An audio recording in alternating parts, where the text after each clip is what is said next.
It's flu season right now, but how do you know if you have the flu? Could it be a cold?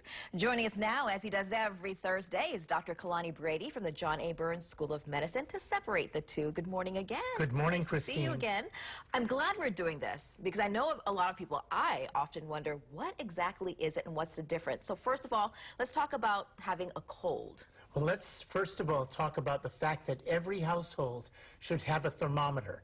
A temperature is a very important vital sign that doctors use to establish a diagnosis. So a perfect example of that is cold and flu.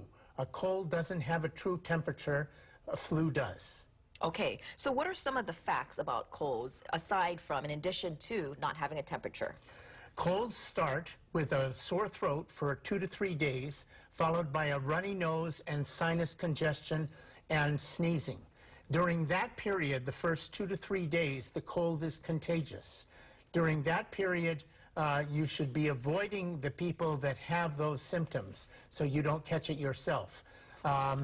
There are no, you also feel malaise, sort of a feeling of being yucky, a little headache, but generally it doesn't knock you down. There are no good medications for cold cures, but there are medications that lead to symptom relief, and some of these are here. We have zinc for the first 2 to 3 days, and this is very helpful in shortening the cold course. In addition to that, I take acetaminophen, known as Tylenol and other brands, and I use pseudoephedrine during the day because it doesn't make me more drowsy than I already am with the cold. And that's a nasal decongestant? It's a nasal decongestant, okay. Yes. Some people, in addition to that, during the day will use Robitussin DM, which will not make you drowsy. Okay, so that's for the cold. What about the flu? What are some facts? Okay, the flu is a much more serious disease. Flu basically can kill people, and especially the elderly and immunocompromised. It starts the same way as a cold with sore throat, but frequently develops severe body aches, headaches, and a temperature up to 102 degrees Fahrenheit. Flu, there are medications that help the flu, such as Relenza and Tamiflu, but some people say that the treatment is worse than the cure, so they avoid the medications. Symptomatic cold medications will work. They won't shorten the course of the flu, but the big point here is prevention of flu, and we do that with influenza vaccine or the flu shot.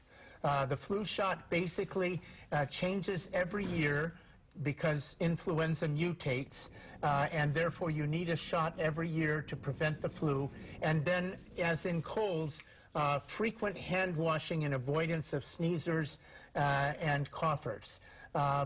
Basically, with influenza, the flu shot does not cause colds. It's a totally different virus. So somebody said, I'm not going to get the flu shot again. I got sick the last time. They just happen to get sick because cold and flu season are this time of year, especially on the continental U.S. And the duration for colds versus flu? Colds can last 2 to 3 weeks with that cough, as I have had the last 2 to 3 weeks. Influenza can also last with the cough at the end, but the bad symptoms are shorter, like 5 to 7 days. You brought some of the medicine here. Question about generic versus brand name. The generics usually cost a little bit less. Does that mean they're less effective? No. As a matter of fact, these are my own medications, which I use for cough and colds, and these are generics. This is zinc generic, Tylenol generic, Robitussin DM generic, and pseudoephedrine generic. Sudafed is the brand.